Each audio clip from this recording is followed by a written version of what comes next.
Okay, we want to talk about our forecast now with Chief Meteorologist Mark Nelson. So, we out of this thing yet, or what? Tonight Okay. we'll be out. It'll still be warm tonight, but not as crazy warm as you'll see. But last night was toasty. I don't expect 90s tomorrow. I think there'll be a noticeable difference. It'll feel like, this, sweaty thing. They don't like the hand movements, probably. Can you do that again? It's kind of that sort of thing. I think that'll be gone tomorrow. Okay, good. Okay, I think you'll go out tomorrow morning and go, okay, yeah, it's a little mild, but it's that dry feel, okay, more like normal. And then I don't see that coming back. Now, temperatures will be cooler tomorrow as well. So we hit 86, so technically, I guess today was not a heat wave day in Portland, but it was in Kelso and Olympia and Coast Range, 92 in Eugene, Roseburg, 101. By the way, I'm working on a graphic in the second half of the hour. There was what we call a heat burst in Roseburg last night.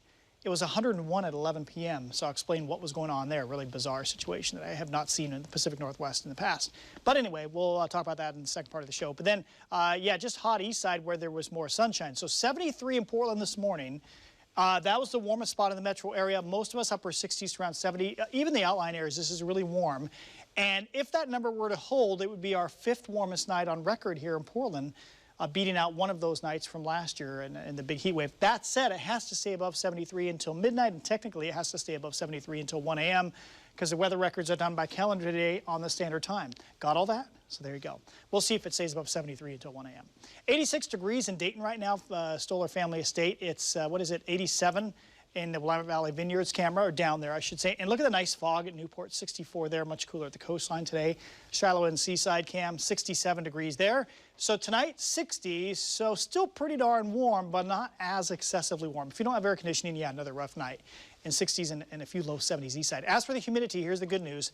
The forecast, humidity drops off during the daytime tomorrow. Should be more reasonable. Still a little high, but more typical, and then it stays that way in the typical category, what we usually see in the summertime here. So we had all these clouds come up from the south from this system down here, and we did expect that. We just didn't know were the clouds going to be thin or really thick, and well, now we know they were really thick. Now we're watching this system because what this thing does is it scoots by, it pushes in the ocean air.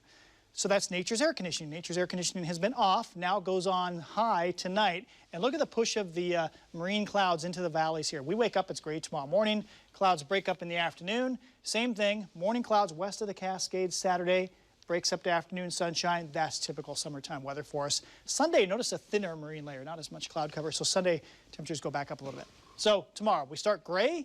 Look at that, at noon, it'll be 72. Very nice.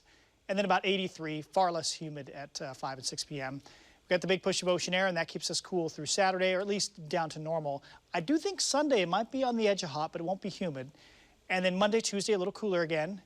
And then Wednesday and Thursday, there may be another hot spell in there. So we'll talk more about that coming up in the second part of the show.